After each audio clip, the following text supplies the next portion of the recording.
Did you see the stylish kid? Welcome to the Young IPA podcast. I'm James. This is Pete. G'day everyone. I like what you've done with your hair there, James. Thank you. Something slightly different, but it's just getting a bit long. But anyway, episode 178. I mean, this is it's lockdown number 2, Electric Boogaloo here in Victoria, and first lockdown grew the hair out. Want to see what that looked like. This lockdown putting it back and having a bit of stubble. So don't know what you think, don't know what the people think, but just experimentation. But anyway, it is July 28th. It is episode 178. I have a microphone plugged in for this episode, which is an improvement on last week. Sorry about that for everyone, but definitely plugged in this time, and apologies again.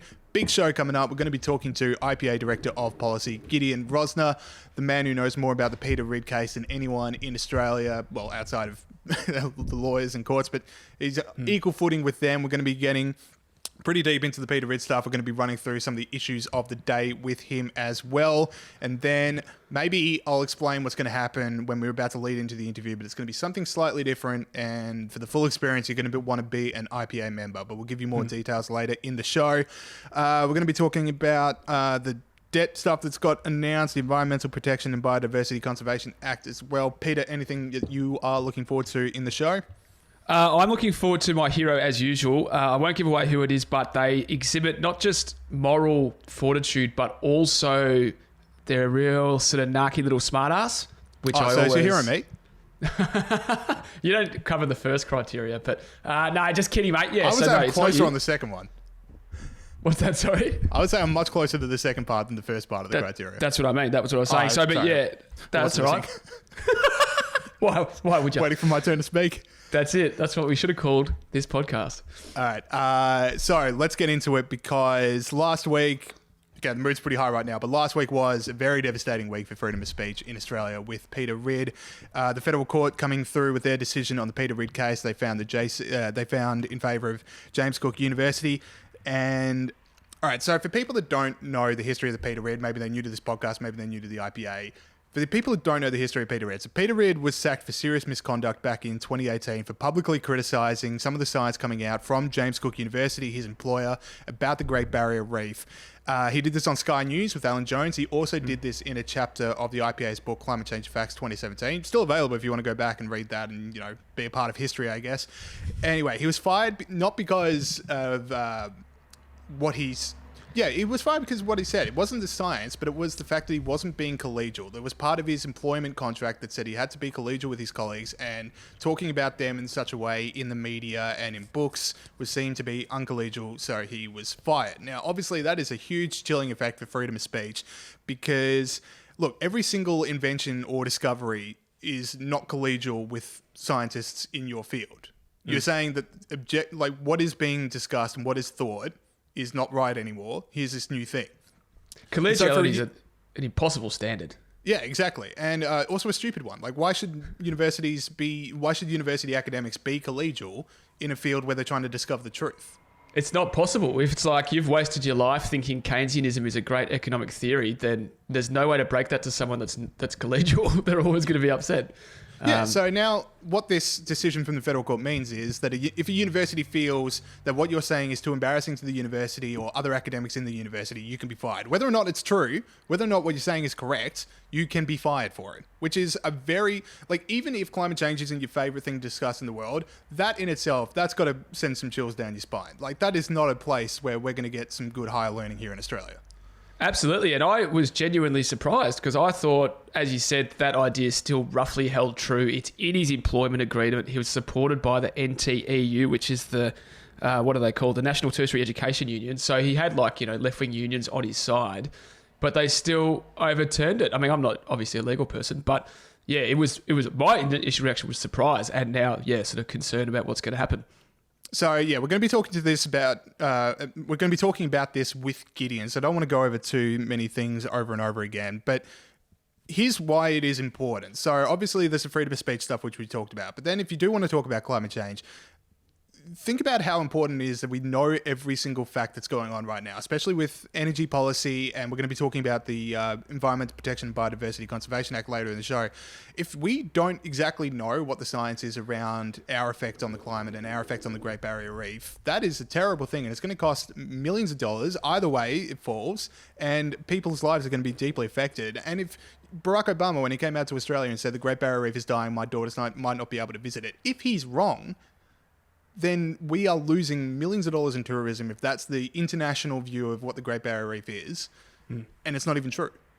Yeah, of course, and banning people from certain agricultural practices and banning coal mines and all the sorts of things like that. And if you take another massive policy issue that we've got at the moment, coronavirus, I mean, collegiality. I mean, we want people duking it out on this stuff, to find out what's true.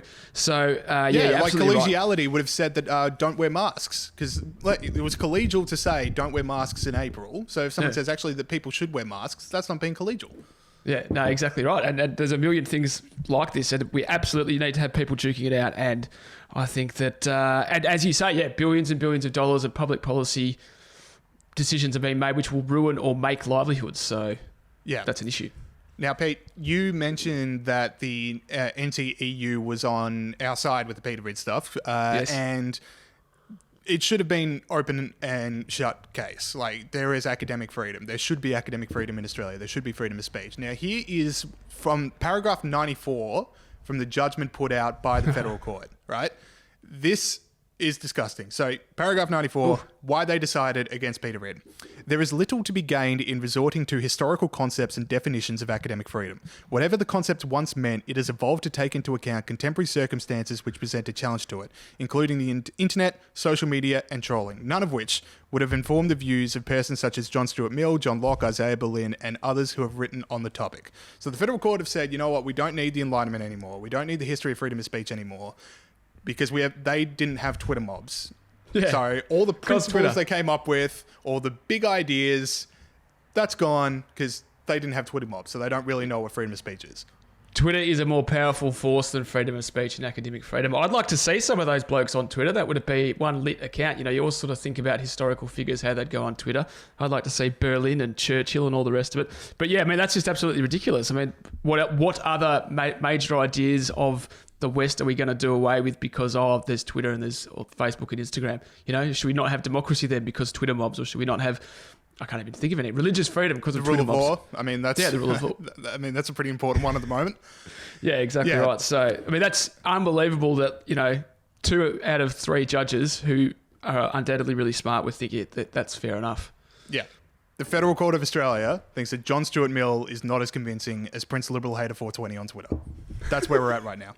Anyway, so we're going to be talking about that deep dive with Gideon. We're going to get really into the weeds on that. But that is what happened last week and what people should know about it. Okay, let's talk about coronavirus updates because there's 2 big things, one in Victoria and one in New South Wales. I think we'll start with Victoria, Peter. Okay, yep. We'll go into Victoria. So now, James, New York Governor Andrew Cuomo ordered COVID patients to nursing... What is it again? Sorry, that slipped out. Cuomo. I should have been collegial. I should have just let it happen. You said Cuomo. No, I'd rather get it right, actually. To be fair, I don't know how to pronounce that bloke's name. So Cuomo, you're saying? Cuomo, you're saying. Okay. Yeah. Cuomo ordered COVID patients to nursing homes in March. They're still trying to work out how many thousands of people that decision killed. Care residents account for nearly half the deaths linked to COVID-19 in Sweden. That was clear in May. It happened in the UK. We knew back in March, April, even February, that aged care homes were particularly, vulnerable to coronavirus. I think we knew that. I think we've known that the whole existence of humanity. Like, old people get sicker much quicker than younger people. So if there's an outbreak, keep them safe. That's right. So not since February, since 100,000 years ago. Good point, I'd say James. Adam and Eve had a pretty good idea of what was going on. Like, the second we lost our gills, we figured out, hang on, we need to keep old people safe. We need to keep old people safe. Exactly right. Common sense. Now, in Victoria, we now have 500 cases linked to 7 aged care homes. Over 400 health workers have tested positive. Do you know, James, when the Andrews government decided that people couldn't work in aged care facilities? I do not know, Pete. This week.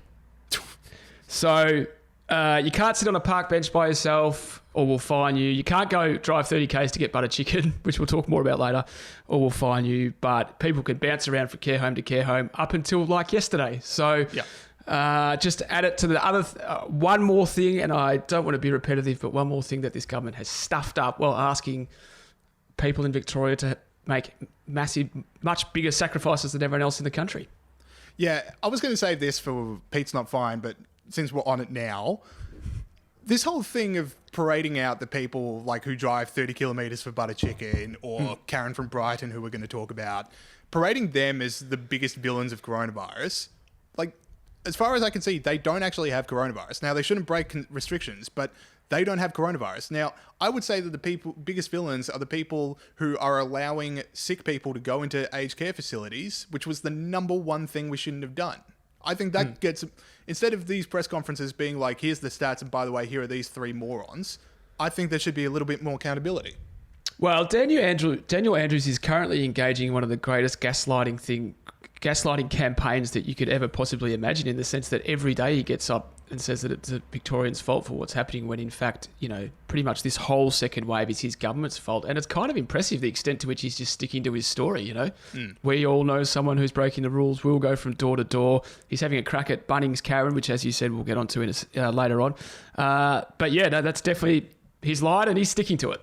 Yep, fair enough. All right, okay, so over to New South Wales now. Today there is a Black Lives Matter demonstration. The Supreme Court have said that it should go ahead. New South Wales government said it's the most dangerous act that anybody could do during a pandemic.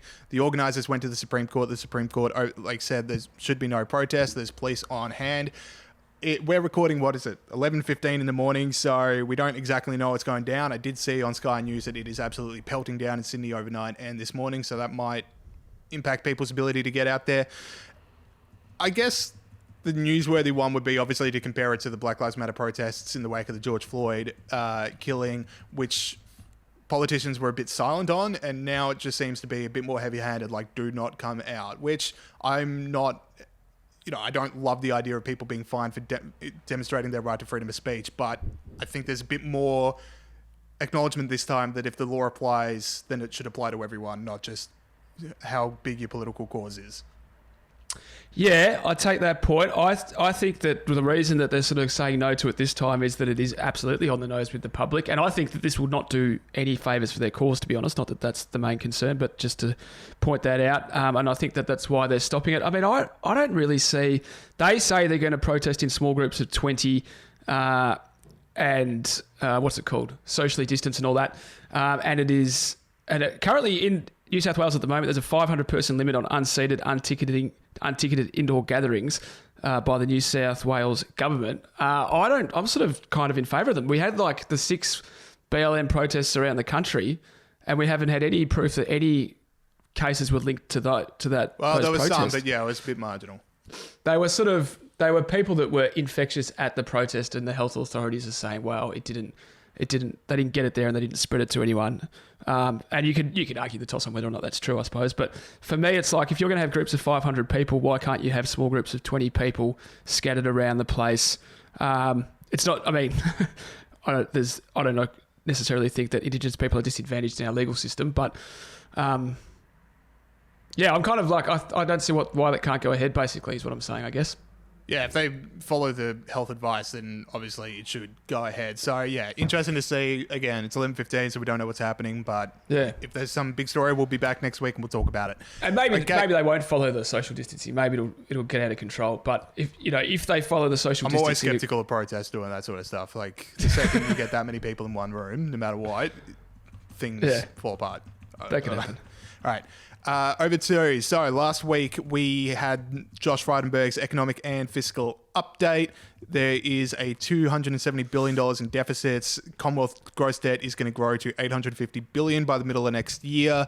We are definitely on track for $1 trillion of debt, and the budget won't return to surplus for 20 years. So that's a lot of big numbers, and I'm definitely of the generation that has only ever grown up in government debt. So some of it is a bit in one ear and out the other. But it is important because these are things that young people are going to have to pay off for the rest of their lives. And you just think about how much of an economic effect that coronavirus restrictions have already had on young people across the country, with 812,000 Australians between the ages of 15 and 24 are unemployed, underemployed, or have left the labour force since March. They now have all this extra debt they're going to have to pay off for the rest of their lives. So, pretty grim week. Was a grim week, and as you're right, it's a massive humanitarian crisis that's unfolding, and it is impacting young people more. We did notice, though, the emergence a little bit of the old culture wars, with Frydenberg saying not everyone is a Keynesian, and thinking about income support is important to go to the supply side. Thatcher, Reagan, that's an inspiration, Frydenberg told reporters on Friday. So that's pretty good. Of course, that is part of the solution to this economic problem. Once this is over, and even before it's over, we should be thinking about cutting red tape and making sure we don't have amongst the highest energy costs in the world and amongst the highest and the highest minimum wage in the world. Now, interestingly, his leader, Scott Morrison, sort of came back to him a little bit on this and actually sort of slapped him down a bit and said, we're leading an Australian response to this, a uniquely Australian response, and that Australian response required us to address the supply side issues in our economy. So he was sort of knocking it back. This is why I sort of get angry when lefties say Australia's a neoliberal dystopia. I mean, Scott Morrison is basically repudiating repudiating the legacy of Reagan and Thatcher. Fair enough. He should have a picture of them in his wallet, I reckon. Yeah, exactly. Just a constant reminder, and they're both looking at him angry, like, is this seriously how you're doing this? But I am sort of with you, so Josh Frydenberg, good on him for praising those two figures and hoping that they lead the economic recovery, but can we see it? Yeah. Yeah. Well, we'll get on into a second bit where they do make a nice reduction in red tape. But yeah, I'd love. How would Maggie Thatcher be running this? This whole thing? Yeah. Some would argue better, but it would be great. Let's see more of it. Josh. I like the lip service, but let's see it. I mean, I'm not going to get it's basically one of those. Hopefully there is stuff, but at the moment it's a bit when you've got a dog and you just sort of like wave that there's a tennis ball and throw it just to give them that 5 seconds of joy. Like, eventually I'm going to need a tennis ball. But all right, let's move on to this act, which might be the first of the tennis balls. This is Thatcheresque, this change to Australia's Protection and Biodiversity Conservation Act. Now, last week they made an announcement with the federal government that they were going to move to a single touch approvals process for mining and major projects. Now, what that means is that often these major projects have to deal with state and federal government regulation, but a single touch process will streamline that. Morrison claims it's going to reduce climate waiting times from 3.5 years on average to 21 months, which is good. To read from the media release, develop Commonwealth-led national environmental standards which will underpin new bilateral agreements. Now, this is a huge win for the IPA because, of course, this is something that we've talked about a lot. Key and Hussey, of course, identified that the size of this act has grown 445% since the year 2000 when it was introduced. And also the IPA established that the lawfare provision of the EPBC put $65 billion of investment at risk by holding up major projects in court for a total of 10,100 days, which is over 28 years, which is actually more years than we've had since it was introduced. So they're doing more than a day, which is a great effort for them. So anyway, this is one of the things we talk about, reducing red tape to help the economic recovery get back on track. And this is something the IPA has been huge on. Yeah, and also regulations under the Act have risen by 445% since 2000. So it's this swamp monster that only gets bigger and bigger and bigger. So it's good to know that it's getting back because as pretty much everyone said, the number one thing for the next couple of years is going to be getting Australians back to work. This is an act that definitely gets in the way of that. So hopefully it goes bye-bye. I was on Hardgrave and Bronwyn Bishop. Flex. And they both, really high rating show, and they both said, I mentioned this, and they both go, yeah, I really regret voting for that. Sorry about that. Well, they felt real regret. So credit to them. Good. Good to it. Good for them. Let's move over to heroes and villains. This is we'll start off with the heroes, the Grunt the Pig Freedom Snort, the snort that we distribute to those that have stood up for freedom and good things around the world. Obviously, Grunt the pig from Wangaratta, friend of the show, that got fined for being a pig. Couldn't shut him up. Freedom fighter. Don't know what would be Pete. Who is your hero of the week? Well, I mentioned at the top of the show, James, that my hero was not just a hero for fighting the good fight, but because he was a bit of a smartass. I'll get to that towards the end of my hero. Now, my hero is Nick Sandmann. Come on, names boy. Which one? Yeah, you got it. Yeah. But which one? I said Sandmann. You go. Yeah, Sandmann. All right, there we go. One of the Covington kids. So in case you missed that story, which you probably didn't, but just in case you did, they were at a March for Life in Washington a couple of years ago. A Native American gentleman approached the group of kids playing the drum, and Sandmann was filmed smiling at this and let the social media and mainstream media pylon begin. Massive social media pylon, death threats, all the bells and whistles, celebrities trying to incite violence, etc., etc. Now, he is suing all these mainstream media outlets who basically spread lies about him. The CNN, Washington Post, there's more to come. Sandmann this week received a payout from the Washington Post. In January, he received a payout from CNN. Obviously, those undisclosed sums of money. So it's great to see someone take on the mob and win, James. Yeah, but considering it was a $250 million defamation lawsuit, what he did get paid was probably more than like what was in their pocket at the time. It wasn't like, it wasn't like here's $40. Like if they settled out of court on a $250 million defamation lawsuit, that's a spicy meatball.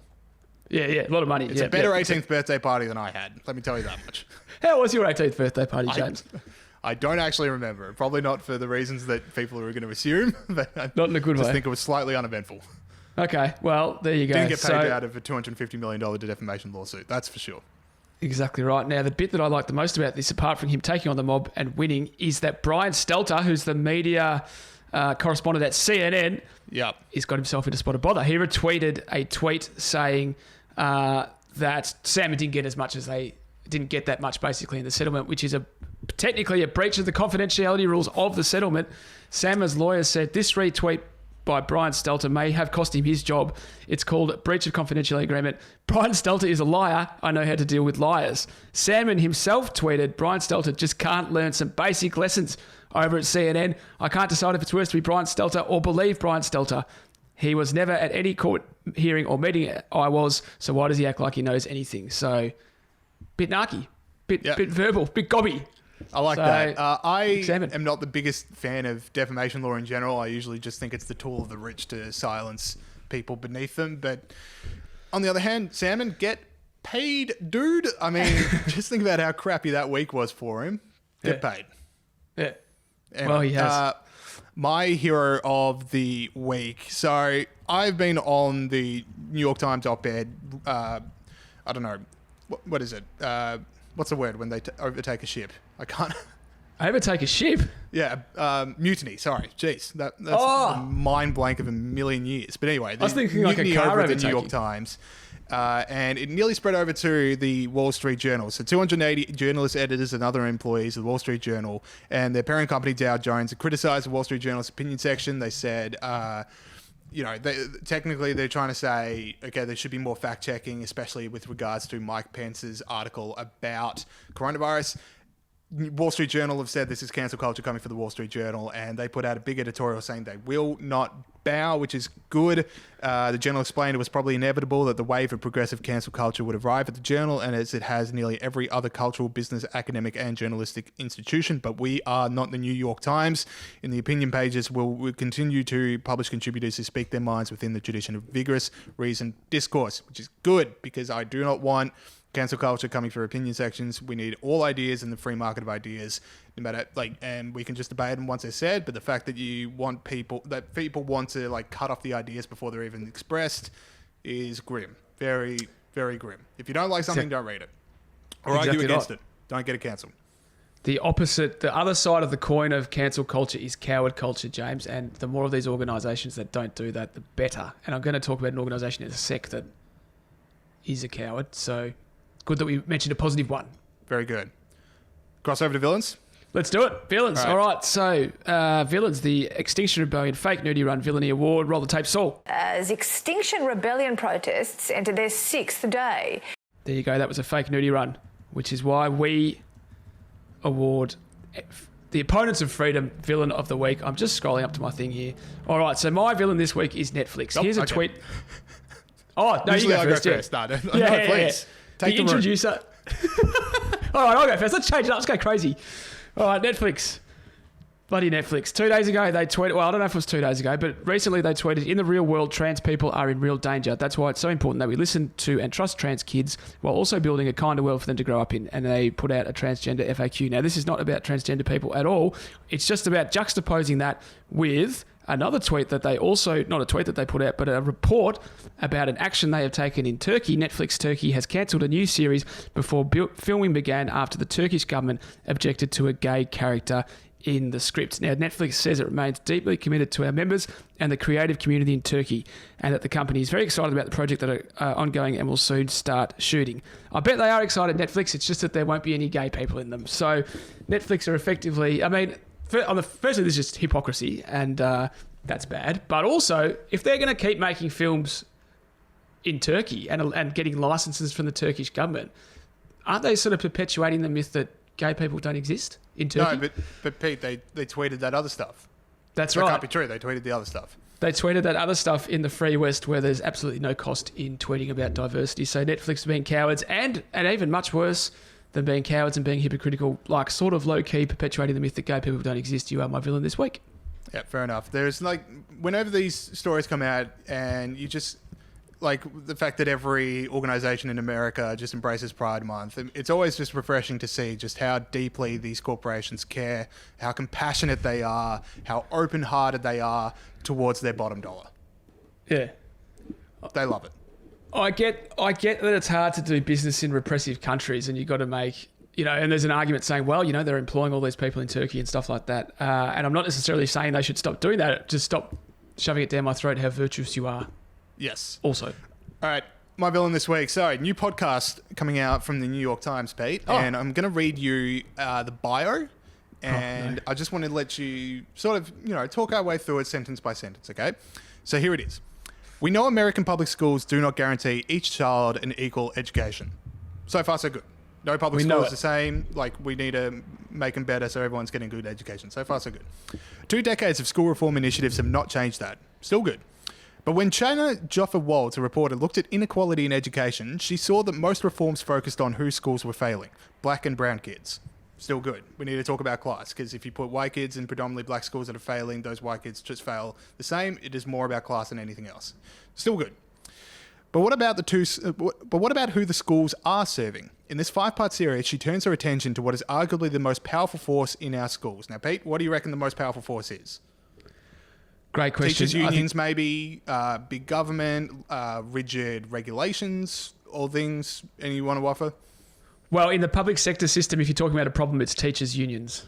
I'd say. Cool. All right, so teachers' unions. All right, so, okay. But she turns her attention to what is arguably the most powerful force in our schools, white parents.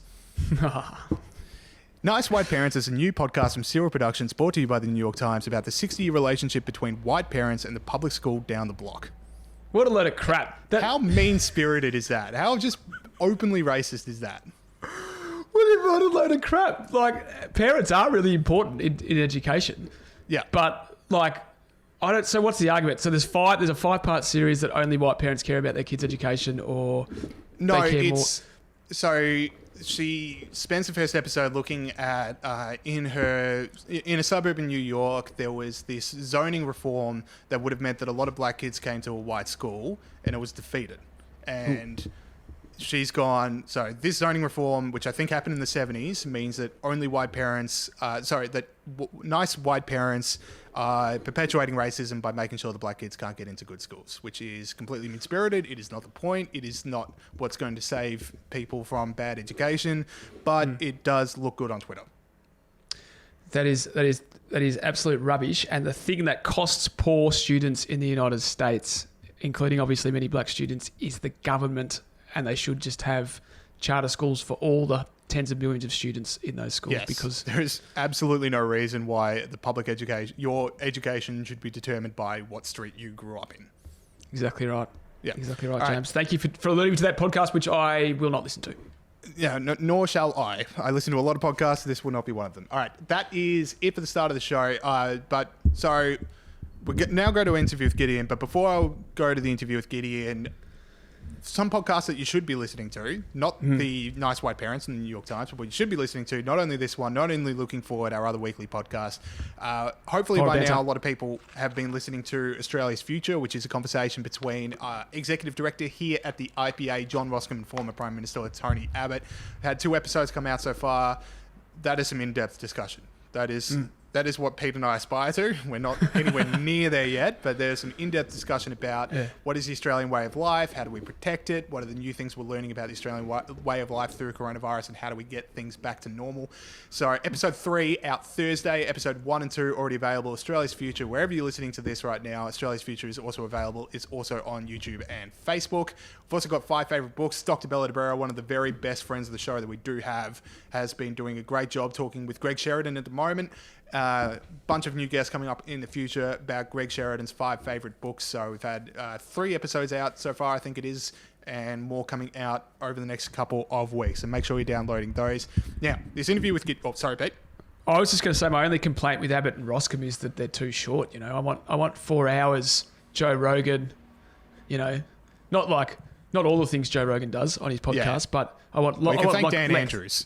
You can thank Dan Andrews for that one. It was just about getting it done before the lockdown came back in again. But it's a really, really great conversation, and people should be listening to it. Now, with this interview with Gideon, what we're going to be doing, we're going to be talking to Gideon mainly about Peter Reid and a few other stuff as well. But here's what's slightly different. So a lot of people listen to the show are IPA members. A lot of people who listen to the show are also not IPA members. We're going to be talking to Gideon for about 25 or 30 minutes, and we're going to stop there. And then IPA members, on an email from Pete tomorrow, will be able to get the rest of the interview. So if you really want to learn more about this Peter Reid stuff, we're going to be getting into the nitty-gritty of legalese and like what comes next, what are Peter's options going forward. We're going to be getting into all that with Gideon Rozner, but it's only going to be available to IPA members. So details coming soon, but if you're an IPA member, we'll let you know. If you're not an IPA member, head on over to ipa.org.au/join. You can join in a number of different ways. So we've got membership packages set up, and it's a really good membership, and it's 12 months long, and then you get to listen to the rest of this podcast. All right, let's go to Gideon.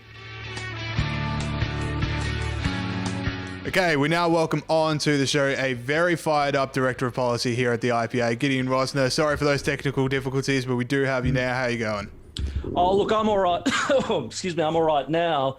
But as you said, the task of setting up the studio under house arrest isn't particularly easy and not a challenge I'm dealing particularly well with. But we are working. I apologise for picture quality, but this is what I'm reduced to in Daniel Andrews' Victoria, making hostage videos in my apartment.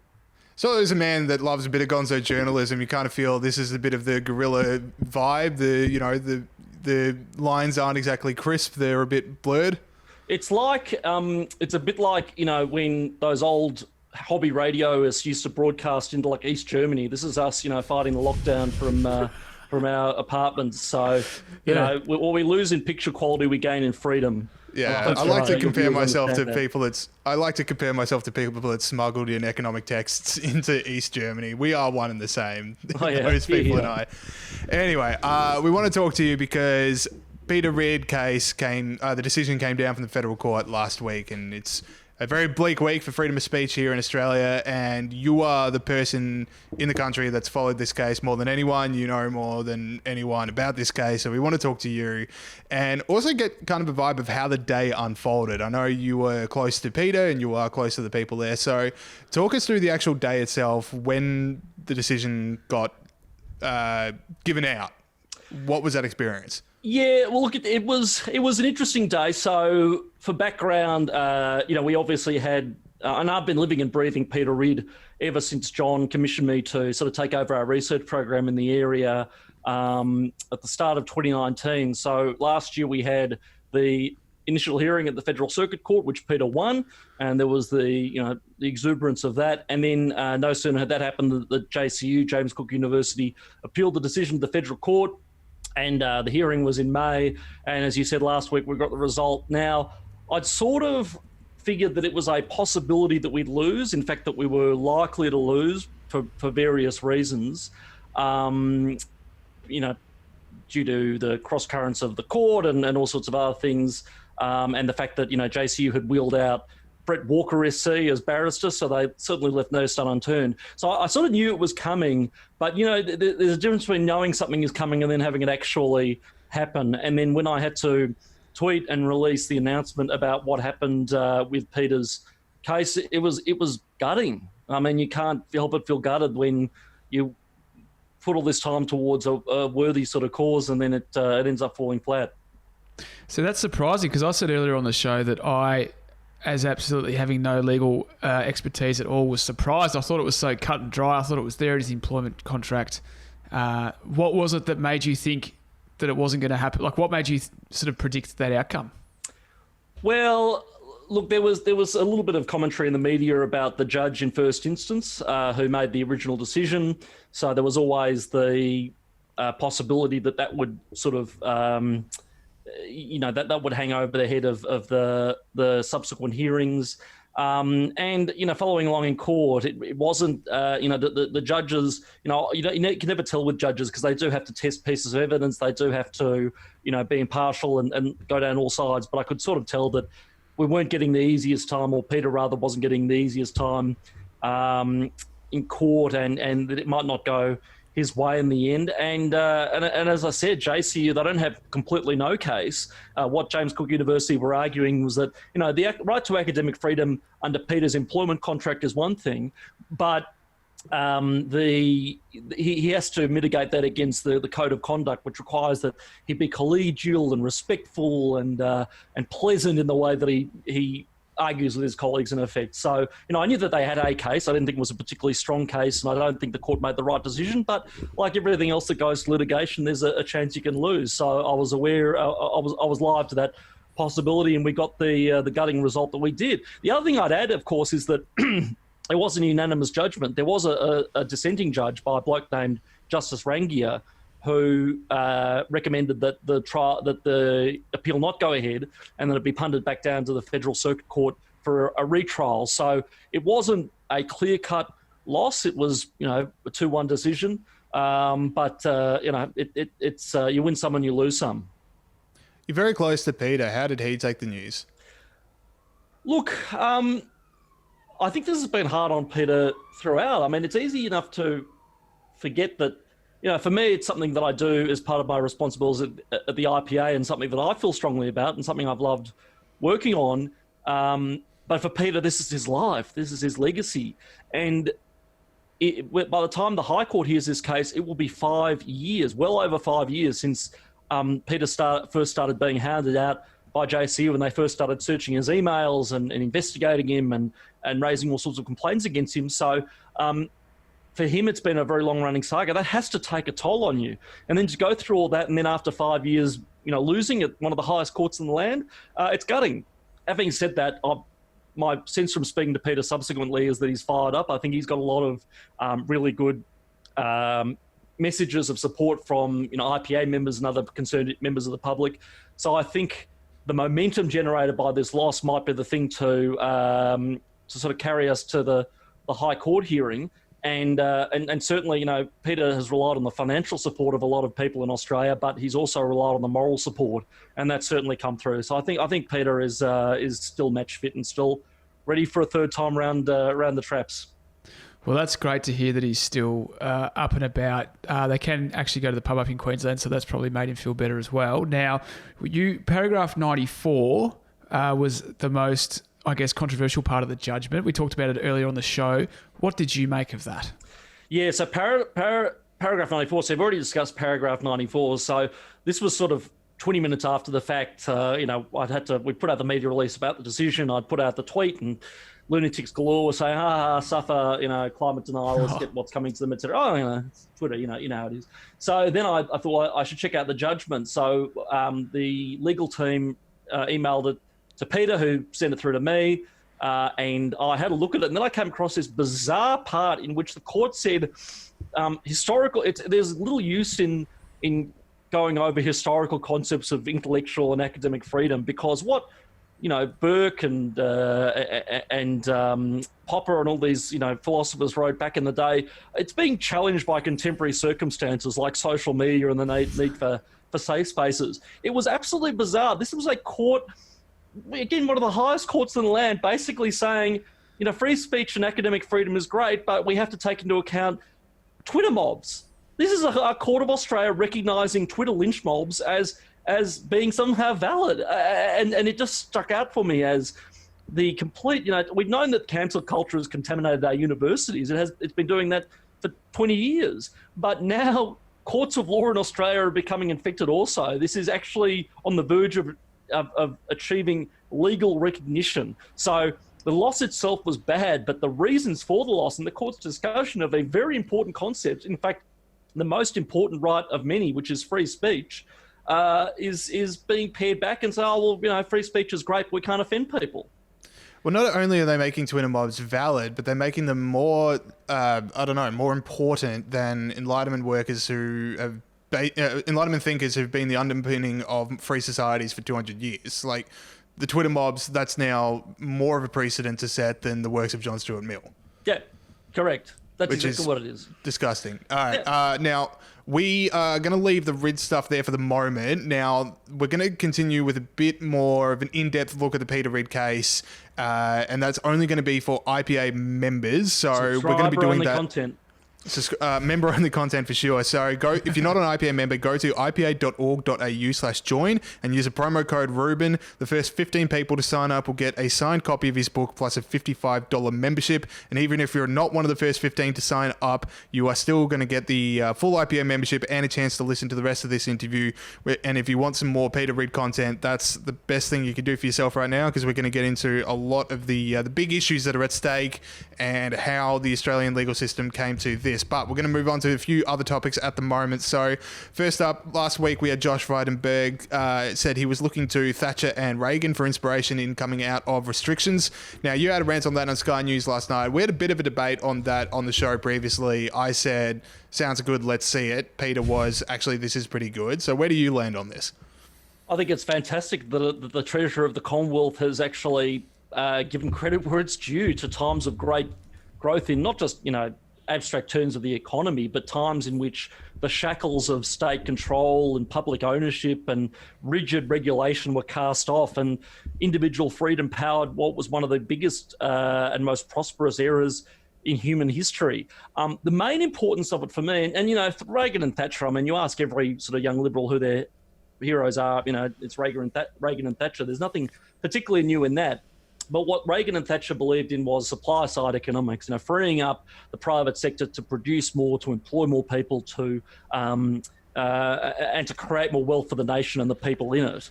It's very refreshing, because what I've noticed lately is that the economic debate in Australia and indeed the world is so dominated by demand-side economics. Every time you turn on Sky, or it's no comment on Sky, but when you see somebody from the Labor Party in particular, or even business groups, quite frankly, and people who should know better, all the nation's economic woes are to be cured by more stimulus, more spending, chiefly on infrastructure, on throwing money at the construction industry, for example.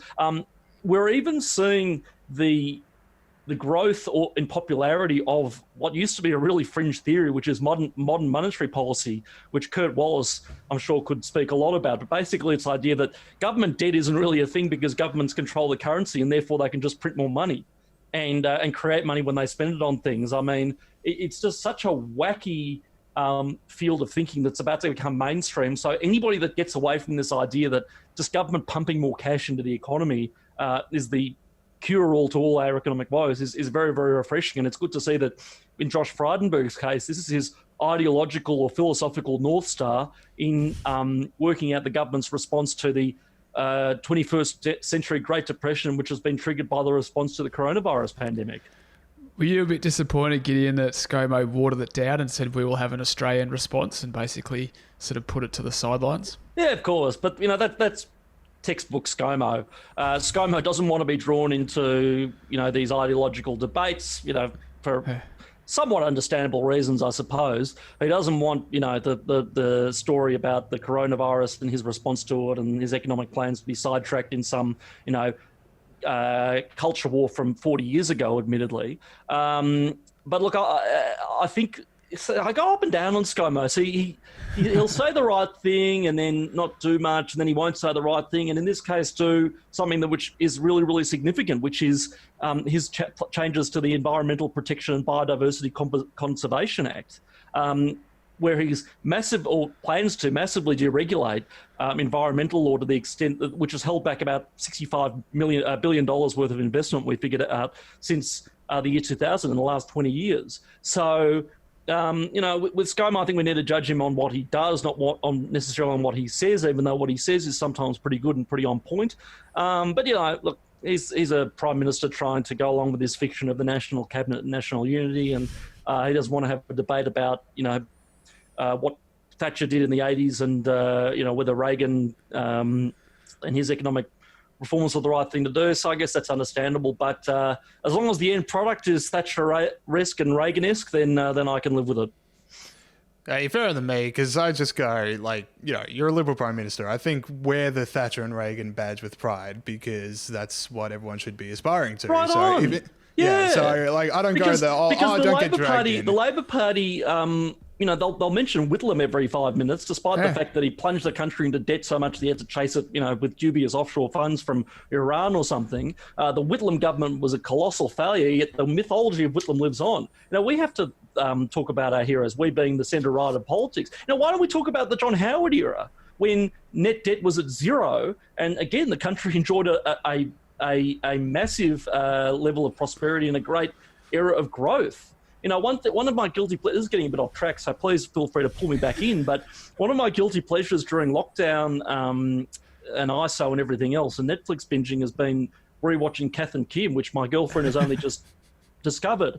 And, it's a little bit of sneering about, cashed up bogans and everything else. But one thing I was struck when looking at Kath and Kim again, 20 odd years later, is that there was such a thing as the cashed up bogan at the time for people to laugh at. The biggest problem facing this country was that too many tradies were buying too many flat screen TVs. I mean, I pined for that era when the biggest problem with the country was that people had too much money. That was the Howard era for me, a time when people were comfortable and doing well and discovering new things. The tension in the show Kath and Kim was, the Kath character discovering new things and mispronouncing them, but what is unspoken is that the boom in wealth that Australia enjoyed at the time allowed people like Kath Day, Nee Knight, or whatever her name is, to expand their horizons and try new things and live well. I think that's actually lost, something that's been lost in the 20 odd years since. It's all part of the left-wing gaslighting of society. Yeah. To think that Ronald Reagan and Margaret Thatcher are somehow electoral poison when they won half a dozen elections between them. They were very, very popular politicians. So the idea that there's some kind of extreme example is a bit odd. We actually had a bit of discussion earlier about how you'd think those politicians would have dealt with COVID. How do you think Howard would have dealt with pandemic, for example? Oh, how would Howie have dealt with the pandemic? Geez, that's a really good question. I'm trying to think about any analogous issues. Well, I guess it's similar to ScoMo. I mean, after the Port Arthur shooting, for example, going back to the beginning of his prime ministership, what did he do? He convened a national summit on gun laws, and I'm sure there'll be many views about this among the IPA audience and the merits of it, but he got a national uniform package on guns and had it implemented, very, very quickly.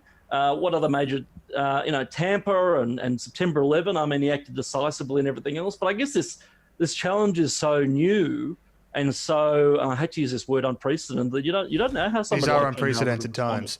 Yeah, correct. Unprecedented times. That horrible bingo card reeling itself off again. But that's a very good question. I'll have to take that one notice, so to speak.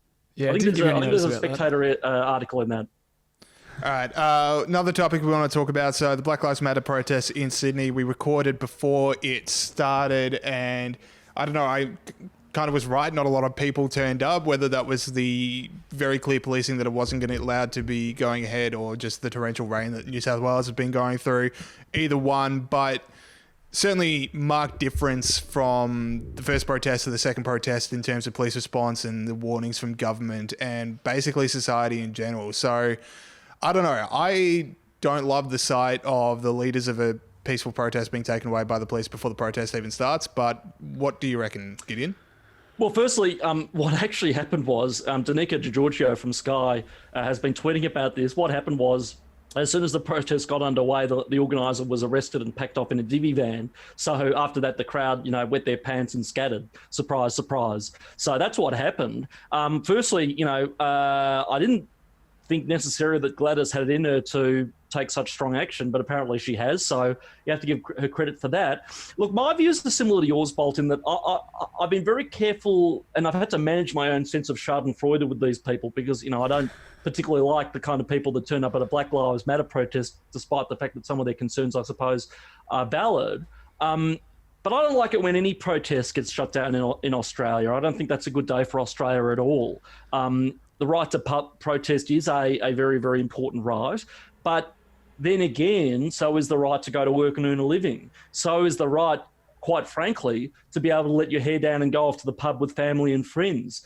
If ordinary Australians are robbed of their very, very basic rights to do very, very basic and everyday things, then it stands to reason that law should be applied equally. And that, and even I, as one of the biggest lockdown skeptics in Australia, will tell you that begrudgingly, mass gatherings probably should be curtailed for the time being, such as mass protests. Bottom line, if people can't go to the footy on the weekend, they shouldn't be allowed to go to a mass protest either. And the fact that people were ever allowed to get away with it just showed what a double standard these coronavirus restrictions have. Thousands of businesses have been sent to the wall. People's lives have been ruined. For the sake of that, we can not get so upset at a few, ratbags marching around the streets of Melbourne or Sydney, have to ventilate their frustrations with public policy in other ways, such as podcasts, I might add. It is a slightly different situation up there, Gideon. Like there are crowds of 500 people allowed at indoor events, and there are people going to the footy and stuff like that. Do you feel like they should have, maybe in the first place, been given the opportunity to protest based on that? Well, yeah, I mean, look, whatever complies with the laws, and that's actually a really good point. I guess I'm approaching it more from the Black Lives Matter protest the first time around, where there was a similar protest in Melbourne, and Dan Andrews, Dan Andrews this whole time has said, if you go to that dinner party, you could kill people. If you play that game of golf, you could kill people. If you go to work, you could kill people. If you play that game of cricket, you're a killer. And then when he was asked about Black Lives Matter, he said, "Oh well, look, I have one piece of strong advice. Don't go." Yeah, okay. Well, look, if it was really that big a deal, you would have sent in the bloody water cannons. The fact that he didn't shows that, Andrews picks and chooses which parts of society he wants to drive a truck through. I've said all along that the way in which the hospitality sector has copped it over this coronavirus response, in particular, has been a great national crime.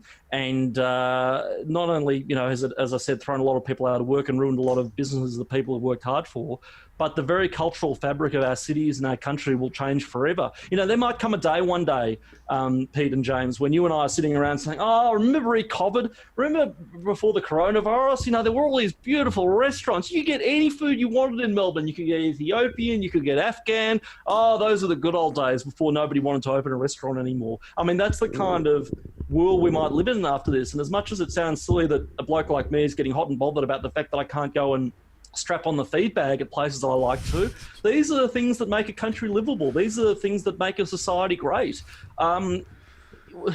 It fills me with great sadness that they'll be missing, and not least of all, of course, all the great people who work very hard to make that possible for all of us.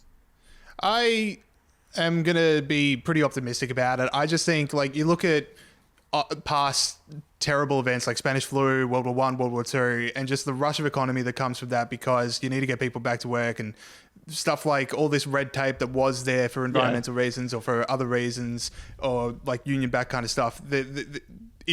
Every idea for keeping it goes out the window just because there's so much suffering out there. So I think 5 years from now, there are just markedly less regulations on being able to open up a restaurant or being able to open up a small business than there are today. And I think there's also an element of me telling myself that because the opposite is just too grim to think about. No, you're right, and that's what we're banking on. And look, if ScoMo and Josh really do have their heart set on a Reagan Thatcher type recovery, then you're probably right, and it will be morning in Australia again. But at the same time, I don't think we've ever seen an expansion in government spending and indeed power over the most intimate aspects of our lives, certainly in peacetime, that we've seen in this coronavirus response. And history tells us that once governments assume these powers, it is very difficult to get them to relinquish them, especially when I reckon the medical establishment and the public health lobby will start saying, oh my God, the road toll went down during the coronavirus response. Oh my God, hospitals didn't get as many people turning up, after drunken incidents at the pub. If only we could just restrict driving and drinking and a few other things going forward, we'll save so many lives and the economy will be better off and so on. I mean, you can see the script being written now. So, but look, again, my politics is coming into its own in this juncture. I mean, I've spent my entire adult life raging against what is now referred to as big public health. In many ways, we are living under a dictatorship of the public health lobby right now. And people hopefully will rise up against it, because the great stranglehold that self-proclaimed experts have over what we can frankly do to our own bodies is becoming desperately oppressive in this country, and it's time for ordinary people to rise up against it. Yeah, it's really interesting what's going to unfold in the next little bit of our political culture. Like the challenge for us as workers at the IPA will be to make sure that they do go down the Reagan Thatcher path, and I guess in terms of public health, go down the freedom path. Be interested to see what people, like the general public, think. If there's, will people be like, look what can happen, we need the government to look after us, look what can happen, we can have a pandemic, or will they be like, gee, that was terrible, can we, I want more freedom, not less, let's look at all the mistakes the government's made. Do you have any thoughts on which way that'll go? I guess it'll go both ways, really. Overall, you're right, Pete. That is our job. It is our job. Who was it that said history is written by the victors? And there are already people who are claiming that the coronavirus is a failure of capitalism, that it's a failure of the fact, Daniel Andrews this very morning was blaming his latest string of failures, the horrible fatality rate where we are experiencing in Victoria. He was blaming it on private sector nursing homes. You're kidding me. No, yeah, absolutely.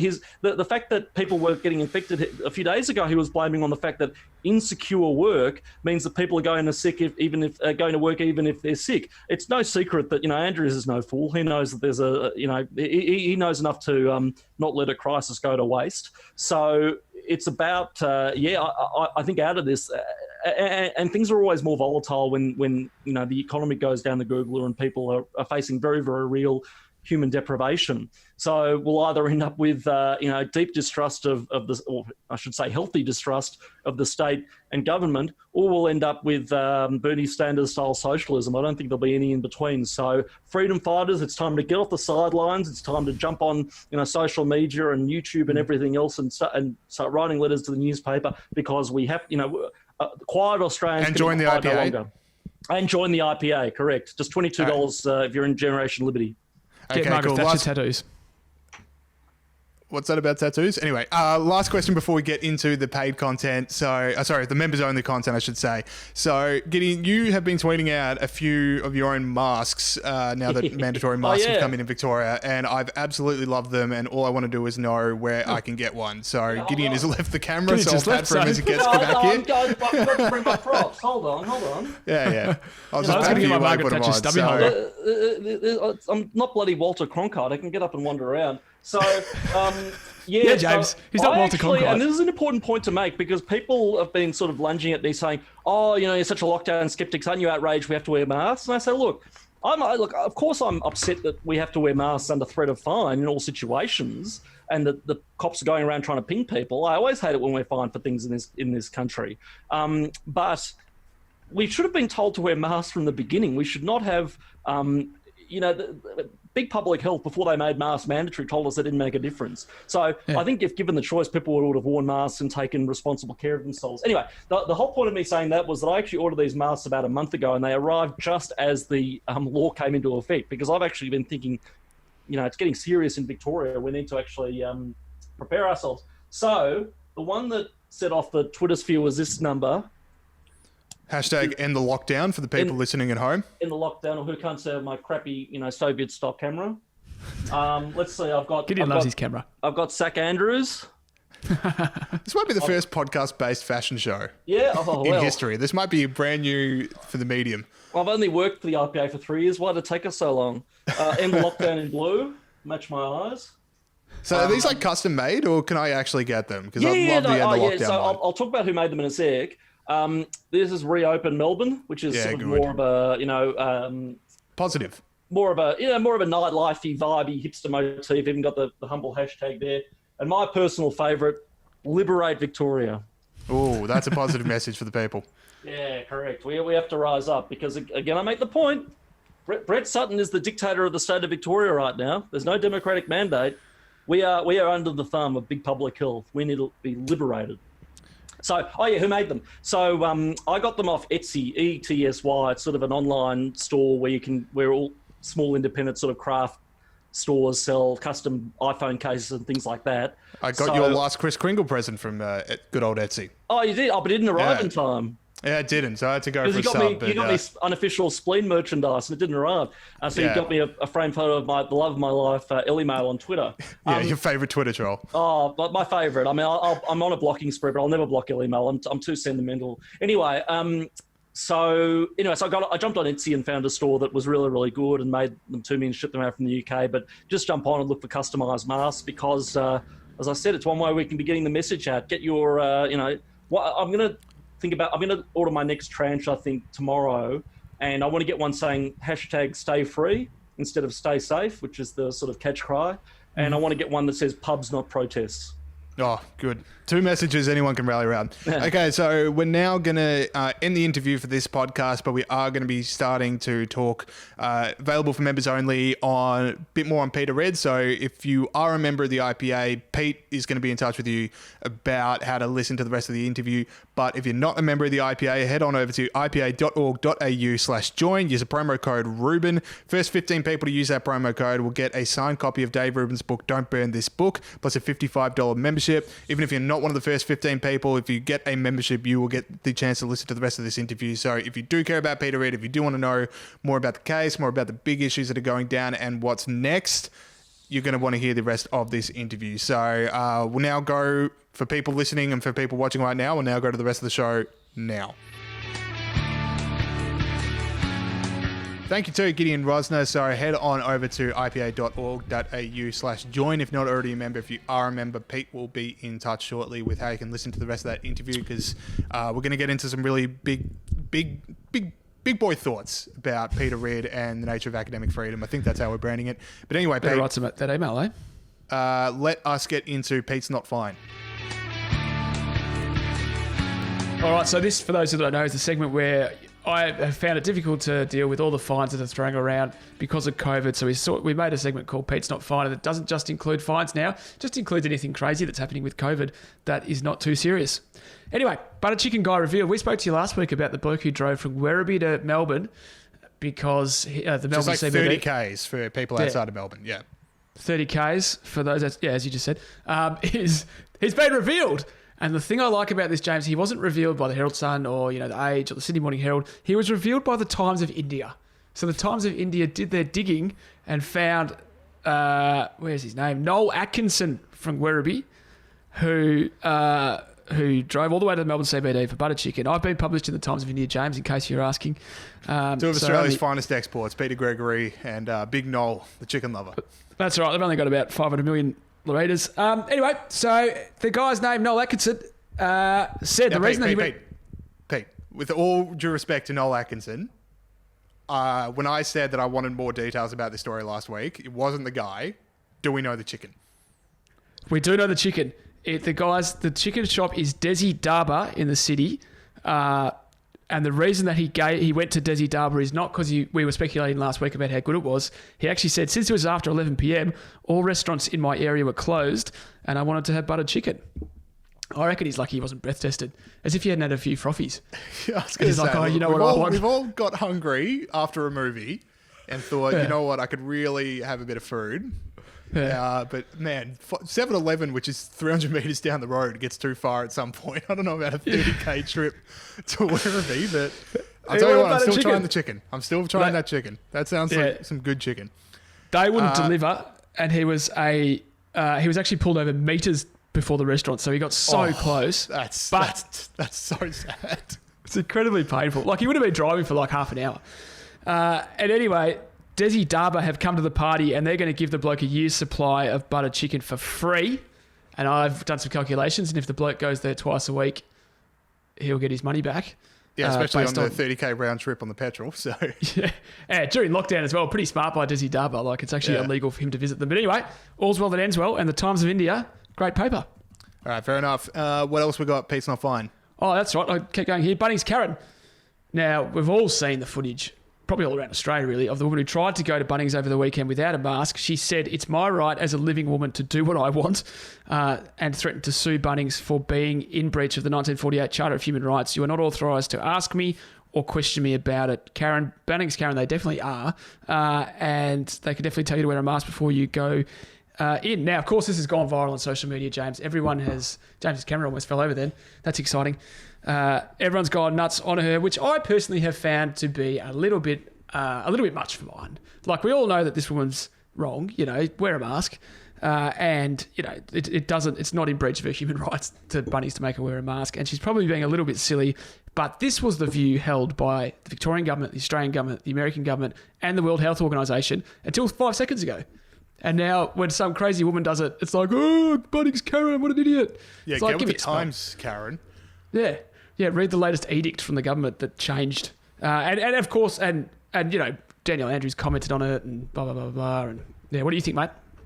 Yeah, I'm kind of with you. It's just like, we don't know all of Karen's circumstances. So do you really want to add to the pile-on of someone you don't know the backstory and don't know how they approach other topics as well? People can kind of get my wavelength of what I'm suggesting out here. But, it's just, everyone wants to look good on social media, and if you call out Karen from Bunnings, then you look a bit better because you're not dumb. So congratulations, and here's a gold star for not being dumb. So, and look, but if the idea that comes out of this is that companies should be able to set companies should have more freedom over who they can give service to, and there's less discrimination law in Australia, then I'm all for it. Yep. If people exactly go, right. You can't sue Bunnings, good. All right. Exactly Next to wedding cake shops, but yes. Yeah, exactly. And also, I don't want to hear about how stupid you think Karen is if you think the world's going to end in 12 years because of climate change. Good point. COVID conspiracies are just climate change for poor people. Do you know what I mean? And climate change is just COVID conspiracies for rich people. There we go. Give me a spell. Put that on a t-shirt. All right. Any other Pete's Not Fines? Well, you've got one, breaking into South Australia. Oh, yeah. So James also not fine. There was another one. It was like, I think she was also deemed a Karen by social media, but the woman that basically talked her way into South Australia by saying, "Have I committed a crime? Have I disrupting the public order?"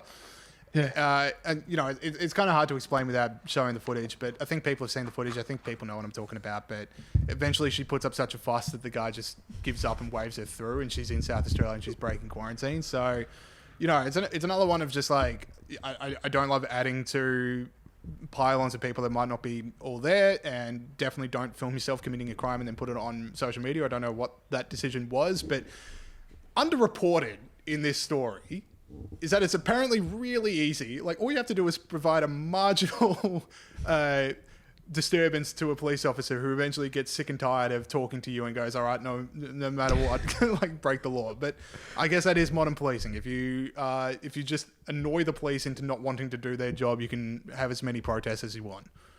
Yeah. No, but that is surprising. Like, I mean, he effectively just said, "I'm not going to say anything," and then he went, "Okay, fine." So maybe the borders aren't as close as we think they are. All right. Any more Pete's Not Fines? That's all we've got for my Pete's Not Fine, but I think we should do Brighton Lady Gets Her Own Insta. Which, sorry, I'll take this one. So Karen from Brighton, the original Karen, the woman that complained about the fact that she'd already walked all of the streets of Brighton and was sick of the coronavirus lockdowns, became a meme. Daniel Andrews called her out at a press conference. She now has her own Instagram account, and she put up this post like 2 or 3 days ago, but it was like these 3 different slabs of beer, and she's just going like, "At least I've got locked down with these," which to me seemed a bit of a paid endorsement. So I don't know. We talk about Sandmann getting paid. Karen from Brighton, apparently if you're rich, you're not allowed to be sad about coronavirus restrictions. Like, you can't even let the mask slip for a second. So the fact that she got pushed around on social media. She got called out by the Premier at a press conference, who, by the way, has some bigger issues than Karen from Brighton right now, you would have thought. But good to know that she's now leaning into it. She's got the Instagram account, and she's apparently getting paid for sponsored ads. So get yours. Well, you know what? Good on Karen for turning lemonades. Oh, stuffed it up. Turning lemons into lemonades, you know? Oh, you know what? Everyone knows what I mean. Yes. You know, like life threw her this thing where she was suddenly the centre of the whole state giving her garbage. So she's turned it into something good for her. Good on you, Daniel Andrews, for kicking someone while they're down and seeing if you can make some political currency out of it. You are such a hero as usual. Yes. All right. So, Pete, you saw something. Do we want to go Seattle or do we want to go Captain Cook Hotel first? Oh, let's go with Seattle. I feel like we need to go international a little bit here. Seattle blokes. I've called this Seattle blokes apartment destroyed. So good heading, Pete. Last Give away month, the punchline. Yes, that's true. Last month, ESPN radio host Paul Gallant replied to President Donald Trump on Twitter. So, like a lot of people do, the president was criticising Seattle Mayor Jenny Durkin for allowing the anarchists to take over the city. Paul Gallant said, walked through it last night out of curiosity and saw no burning, pillaging or deaths. Chill, dawg. How do you say it? D-A-W-G. Yeah. Yeah. Yeah, that's what he said. I can't say it properly. Now, that was That was last a very month. old moment for you, Pete. That's a bad look. Mate, Anyway, I let's don't keep going with mind. the Young IPA podcast. I don't mind being old, you know? Like, it's just, I don't fight it. Because you're going to have to get used to it. So July 26th, he tweeted, came home to my apartment complex. The Starbucks underneath has been destroyed and cops are telling us to stay away in case something explosive is inside. He went on to say, I feel like I need to buy a firearm because clearly this is going to keep happening. Enough is enough. It looks like a block party down the street from me, really angry right now. Hey, chill out, dawg, whatever it is. Don't worry about it. So James reckons I'm being a bit harsh, which I probably am. Yeah, a guy's apartment got destroyed. Like, it was just like, oh, look. Like, that's basically the idea. Chill out. A guy's apartment got destroyed. But maybe a bit more sympathy would be all right. Nah, look, James is right. I'm not condoning the destruction of the apartments of people who have different politics to me. And in his defence, he did write, woke up to a bunch of people tweeting chill dog at me. I laughed. So he's, good sport. I stand by what I originally said 5 weeks ago. Anyway, blah, blah, blah, blah, blah. So he was a good sport about it. Okay, good. There you go. And you've All right. convinced me. I was being Captain a bit Cook harsh. Hotel. Well, okay, yep, Captain Cook Hotel. Now, the reason why I'm doing this story is because I'm convinced that this is the same pub that... I'm not convinced. I know that this is the same pub I had 1,000 froths in before the 2017 A-League Grand Final, which the mighty Vuck lost on penalties. Oh, Devastating. there were a few more afterwards as well. Oh, there were a few more afterwards. Now, this is a pub in Sydney next to the SCG, which all our Sydney people will know. The story was that they changed their name from Captain Cook to Captain Paddington. And because it's a bit of an institution, it's kind of like the Young and Jackson in Melbourne, they couldn't just do it under the radar. Like, everyone sort of realised that it had happened. A lot of people cracked it. Latham was in the paper about it. Dr. De Brera from the IPA, of course, was saying this was virtue signalling, blah, blah, blah, blah, blah. They changed their name from Captain Cook to Captain Paddington. I jumped on their website last night and they reckon that actually they didn't change the name of the hotel for, Cancel culture. social justice, because they don't like genocide or whatever it is. They said, we're really surprised by this. Right now, regarding the name change, the hotel remains the Captain Cook Hotel and all the original signage, as well as the statue atop the roof. It's just the food and beverage service, i.e. the restaurant or whatever, that has been changed. Do you buy that? Wait, change to Captain Paddington or just... Changed to the Captain... So where did Paddington. Captain Paddington come from? Oh, the Captain I think it's in Paddington. All right. Okay. So, yeah, that's what I was thinking because... Look, as long as the name stays the same, I don't really care if it was, this misinformation or they just back down. But one thing I will say, if they were thinking about changing it to Captain Paddington because of sensibility, modern sensitivities, I guess, like Paddington the bear was a bear that literally spent his day around children while not wearing pants. Like, if anything should be cancelled, Yeah. like, I don't know if that's a hero. Not all cancelling is bad. Yeah. That's what I'm thinking. I doubted the name change to Paddington. I'm not so sure that they didn't. Am I getting deliberately do Paddington confused with Winnie the Pooh? What was Paddington's? What is Paddington's Get up. policy on pants? I don't know. I know that Winnie the Google Pooh this. definitely didn't wear pants, but you Google that. I think that I'm not so sure. I reckon they've done it and now they're sort of backing down a bit because they describe themselves as a community-driven hotel. It's like, what the hell is that? I mean, that smacks of someone who would change the name of their pub from Captain Cook to Captain Paddington. And as I said, it's a bit of an institution. It's like if the Young and Jackson just suddenly decided to call themselves the Organic Wombat or something like that. So that's why they weren't able to escape notice. Now, have you finished Googling yet, James? Because I'm running out of material here. I'm seeing about a 50-50 policy on pants, to be honest. So Well, that's not... I mean, it's got to be 100%. I'm going to stand by my thought because it should be 100-0. Yeah. Any pants policy around people you don't know is 100% wear the pants. So the Captain Paddington, you've got to change your name again. Last one I've got. So, I mean, we all know that Donald Trump loves a nickname, and the Democrats have decided to fight fire with fire on a few different times. It hasn't really stuck. Do we reckon this one's going to stick? So, Nancy Pelosi says she has a new name for President Trump. Here we go. Mr. Make Matters Worse. Possibly the least zany character of the Mr. Men universe, but not exactly Mr. Tickle or Mr. Longlegs, but Mr. Make Matters Worse. How do we reckon that's going to go? Where is her staff saying, Nancy, this is not a good idea? Because that is they have a staff that says, Nancy, this is a good idea. That is a stinker. Look, if you haven't got the nicknames thing, just don't do it. You know, like don't pretend you've got the nicknames thing. It's like calling him, Mr. Suboptimal Outcomes or something. Like it's just not that. That's actually not bad. It's a good name for a band, Suboptimal. actually. Yeah. Mr. Suboptimal Outcomes. So I've got. Honestly, I never thought they would actually do worse than Drumpf. Like the people try to make Drumpf a thing. Oh, what was that? That he was dumb. No, it was like his old family name before they moved to America, and it was Drumpf. So they wanted to just start calling him Drumpf, and it was like, really, that's going to bring him down. That's going to bring down the vast Trump conspiracy. So you're sort of, just making fun of his ethnic name. That seems a bit racist. But I've got a couple. Oh, okay. Here we go. Oh no. Okay, yeah, I'll go do these first. Dopey Donald. Good, better. Terrible Trump. I still like Dopey Donald. I think Dopey is like Dopey. There's like a lack of intelligence. Like terrible. Ivan the Terrible is still a smart guy. He's just terrible. But Dopey is just disappointing. What does he call her? Crazy Nancy. Something like that. Is that right? Half the people he's lost his touch. I got to say. Like 2016 was a golden era of Trump nicknames, and now he only seems to use crazy. So. I don't know if it's hitting the same. Yeah, well, I mean, it's hard to keep going, isn't it? Yeah. Eventually, even the best albums only have a few, so even the best bands have only a few good albums in them, and then it kind of dissipates. And there's lots of coaches that are good for a couple of years, and then it fades. Anyway, you know what I'm trying to say. Did you have any, or not? No, I didn't. I was just going to hit it, make matters worse, and then end the show, but we've started Googling Paddington pantsless and...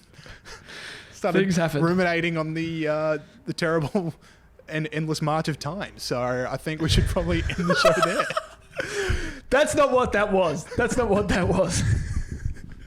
Maybe I'm just interpreting it like that. That is it for the show. Oh, sorry. What do you think about death, James? It happens. That is it for the show this week.